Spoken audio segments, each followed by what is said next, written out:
welcome back to my little film and TV channel. We have a Netflix film to look at today, and it's an animation. We like animations. They're not always great, are they? What was the last one I watched? Probably Lightyear was the last one. It was okay, nothing wrong with that one.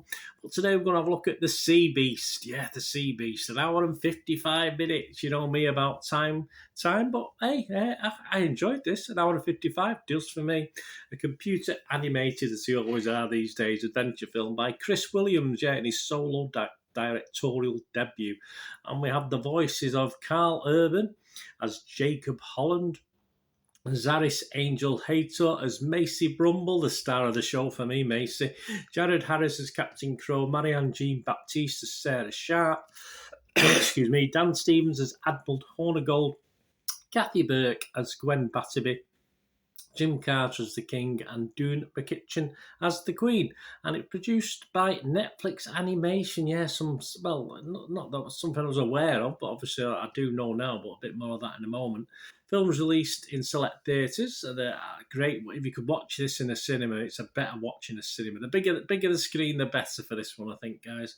On June the 24th, and it was released on Netflix, certainly here in the UK, and I assume worldwide, on July the 8th.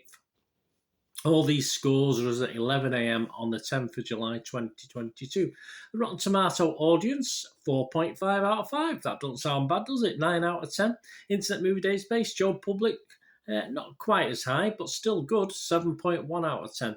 And if you look at the scores and look at the stats, 1,952 people scored it between 6 and 9, and just 175 miseries scored it between 2 and 5. So a 92% positivity, so that's not bad. What's it about? Well, it's an era when terrifying beasts roam the seas. Monster hunters were celebrated heroes and none were more beloved than the great Jacob Holland.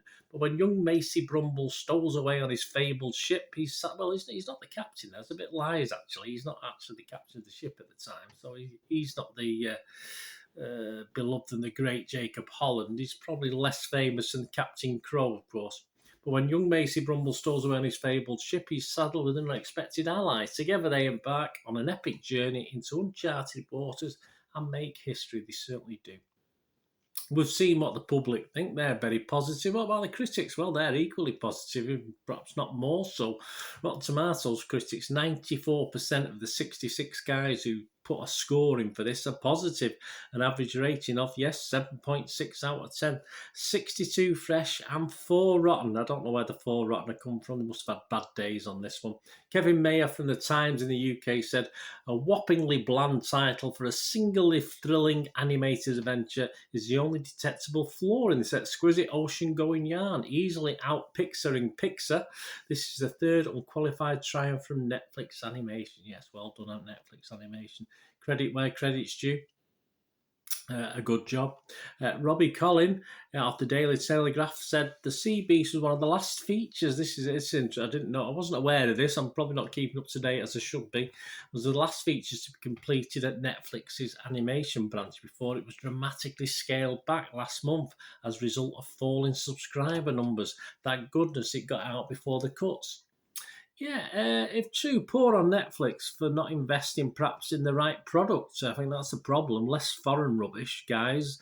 More of this, and your subs might not be falling off a cliff. But hey, that's just a brief opinion without knowing too many of the facts. Lena Wilson, though, was a rare rotten. She's from the New York Times. She said, this script's greatest sin is its steadfast predictability. Well, lessons are learned, enemies are thought, but nothing very surprising happens in between. I'm not sure why. It's a good story. All right. I mean, how the hell can you come up with anything totally unique in this day and age? But if you look at certain segments of this, remind me of Godzilla King of the Monsters, but far better what Godzilla should have been, in all fairness. But an interesting negative from Lena. I think she was perhaps having a bad day. I don't think what she's saying is necessarily a negative. It's familiar territory, of course it is, but as long as it's done well and it's entertaining, why not?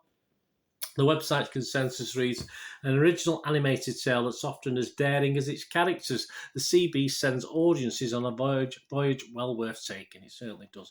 Metacritic, the other site we look at, film's got an average of 75 out of 100, so that's not bad, is it? Just 15 critics, so, and it scored, the lowest was 75 and the highest was 90, so pretty much a unanimous decision on Metacritic.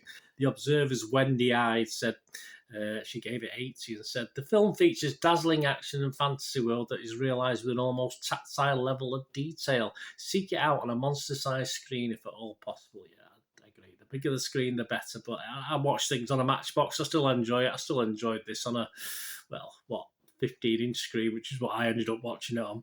Screens Daily, Wendy Ide gave it 90. Screen Daily's Wendy Ide give it 90. She liked it as well. The latest animation from Chris Williams, his first for Netflix, is a rambunctious triumph. Yes, an old-fashioned ripping yarn which pays tribute to generations of monster movies past, showcasing some genuinely dazzling animation whilst also delivering an unexpectedly sophisticated message. Yeah, well, it's a message as old as time, isn't it? As, you think back to the old whale hunters and stuff like this, and the rights and wrongs and what we're doing. I mean, there's a slight political message in it, but it's just normal common sense message for me, this one.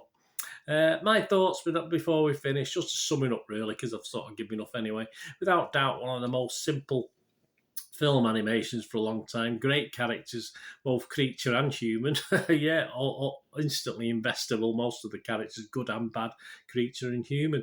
No complaints on the length either. As I said, just under 2 hours. It flew by for me.